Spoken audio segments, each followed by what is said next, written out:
வணக்கம். Doctor MS. Udayamurthy அவர்கள் எழுதின எண்ணங்கள் புத்தகத்தோட ஒரு சுவாரஸ்யமான அலசலுக்கு உங்கள வரவேற்கிறேன். இன்னைக்கு நம்ம மனசு எப்படி நமக்கே தெரியாம சில மாயைகளை உருவாக்குதுன்னும், அதை எப்படி சுக்குநூறா உடைச்சு எரிஞ்சிட்டு நிஜமான ஆக்ஷன்ல இறங்குறதுன்னும் பார்க்க போறோம். இது கண்டிப்பா உங்க சிந்தனையில ஒரு பெரிய திருப்புமுனையா இருக்க போகுது. நேரா விஷயத்துக்கு வருவோம். உங்கள நிஜமாவே துரத்துறது எது? ராத்திரியில உங்கள தூங்க விடாம பண்ற அந்த பெரிய பிரச்சனைகள்லாம் நிஜமான ஆபத்துகளா? இல்ல உங்க மனசு அதீதமா யோசிச்சு உருவாக்குன வெறும் மாய உருவங்களா? கொஞ்சம் யோசிச்சு பாருங்க. இது நம்ம எல்லாருமே கேட்டுக்க வேண்டிய ரொம்ப ரொம்ப முக்கியமான கேள்வி. இத புரிஞ்சுக்க அந்த புத்தகத்துல வர ஒரு சின்ன கதைய பாப்போம். நம்ம மனசு இப்படி ஒரு பெரிய மாயாஜாலக்காரனா வேலை செய்யுதுன்னு இதுல புரியும். ஒருத்தன் தன்னை ஒரு பயங்கரமான புலி துரத்துறதா நினைச்சுக்கிட்டு மரண பயத்துல ஓடிட்டே இருக்கான். ஆனா நிஜத்துல அங்க அப்படி ஒரு புலியே கிடையாது. அது அவனோட மனசுக்குள்ள மட்டும்தான் இருக்கு. சுத்தமா சம்பந்தமே இல்லாத ஒரு கற்பனை ஆபத்தை நினைச்சு நிஜமாவே பதற்றத்தோட உச்சத்துக்கு போறதுதான் மனித மனசோட ஆகப்பெரிய விசித்திரம். அங்க வர ஒரு ஞானி கேக்குற ஒரு முத்தாய்ப்பான கேள்வி இதுதான். இல்லாத ஒரு புலி உன்னை எப்படி வேட்டையாட வரும்? எவ்ளோ ஆழமான கேள்வி பாருங்க. நாமளும் இப்படிதான் இருக்கோம். டெய்லி நாம ஃபேஸ் பண்ற பல பயங்கரமான பிரச்சனைகளுக்கு நிஜத்துல எந்த ஒரு உருவமும் கிடையாது. நம்மளோட பல கவலைகள் எந்த ஆதாரமும் இல்லாத வெறும் கற்பனைதான்னு இந்த ஒற்றை வரி நம்ம முகத்துல அரைஞ்ச மாதிரி சொல்லுது. இதுதான் தேவையற்ற பயத்தோட ஆணிவேர்.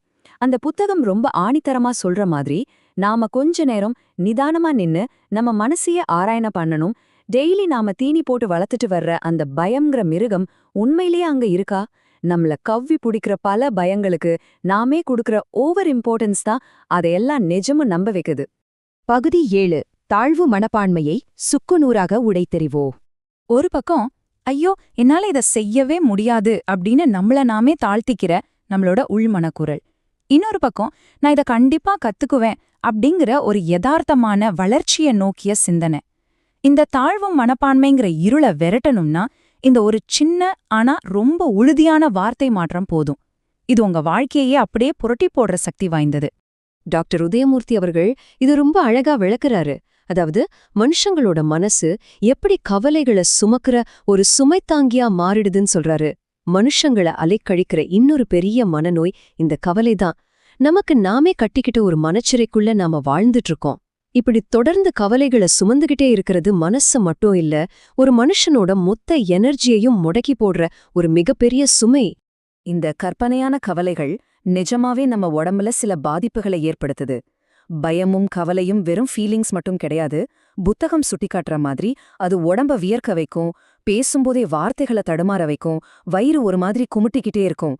சொல்லப்போனா இல்லாத ஒன்ன நினைச்சு கவலைப்படுறதால நிஜமாவே நம்ம உடம்பு எந்த அளவுக்கு மோசமா பாதிக்கப்படுதுங்கிறத இதெல்லாம் அறிவியல் பூர்வமா நிரூபிக்குது. சரி, இந்த கவலைகளை ஒழிச்சிட்டு வெற்றியை நோக்கி எப்படி போறது? வரலாற்றுல இதுக்கு ஒரு அட்டகாசமான உதாரணம் இருக்கு. மாபெரும் பேச்சாளர் டெமோஸ்தனீஸ் பத்தி கேள்விப்பட்டிருக்கீங்களா? அவருக்கு திக்குவாய்ங்கிற ஒரு பெரிய உடல் குறைபாடும் அதனால தன்னம்பிக்கை இல்லாமலும் இருந்துச்சு. அது அவர் எப்படி உடைச்சார் தெரியுமா? கூழாங்கற்களை வாயில வச்சுக்கிட்டு ஆர்ப்பரிக்கிற அலைக்கடலோட சத்தத்தையும் தாண்டி பேசி பழகுனாரு. தான் கிட்ட இருக்கிற குறைய நினைச்சு முடங்கி போகாம அவரோட அந்த தொடர்ச்சியான வித்தியாசமான விடாமுயற்சியால தன்னோட குறைபாட்டை அவர் முறியடிச்சு காட்டினாரு. இது ஒரு அருமையான உந்துதல் இல்லையா? இந்த மாபெரும் வெற்றியோட ஆணிவேர் என்னன்னா, அதுதான் சளைக்காத மனம். அதாவது எக்காரணத்தை கொண்டும் சோர்வடையாத ஒரு மனசு. நாம எதுக்குமே லாயக்கில்லைன்னு நம்ம மனசே உருவாக்குற அந்த மாயைக்குள்ள சிக்கிக்காம அத முறியடிச்சு முழு மூச்சோட செயல்படுற அந்த மன உறுதிதான் உண்மையான வெற்றிக்கான அடித்தளம். 99% இந்த மிகப்பெரிய நம்பர் எதை குறிக்குதுன்னு உங்களால கெஸ் பண்ண முடியுதா? மாமேதை தாமஸ் எடிசன் 99 முறை தோல்வியை தழுவின பிறகும் ஒரு வெறியோட செயல்பட்டாரே, அதோட சீக்ரெட் என்னன்னு கொஞ்சம் யோசிச்சு பாருங்க. நம்ம மனசுல இருக்கிற மாயைகளை உடைக்கிற மிகப்பெரிய ஆயுதமே இதுதான். தாமஸ் எடிசன் சொன்ன அந்த உலக புகழ்பெற்ற யதார்த்தமான உண்மை இதுதான். மேதைத்தனம் அப்படிங்கறதெல்லாம் 1% உத்வேகம், 99% கடும் உழைப்பு தான். அதனால இங்க நாம புரிஞ்சுக்க வேண்டிய முக்கியமான விஷயம் என்னன்னா, பிறவி மேதைங்கிற அந்த மாயையை தூக்கி போட்டுட்டு 99 தோல்விகளையும் தாண்டி சளைக்காம நாம போடுற அந்த கடின உழைப்பு மட்டும்தான் நம்மளோட தாழ்வு மனப்பான்மைக்கும் கவலைகளுக்கும் ஒரே மருந்து. சரி, இதையெல்லாம் பிராக்டிக்கலா எப்படி நம்ம லைஃப்ல கொண்டு வரதுன்னு பாப்போம்.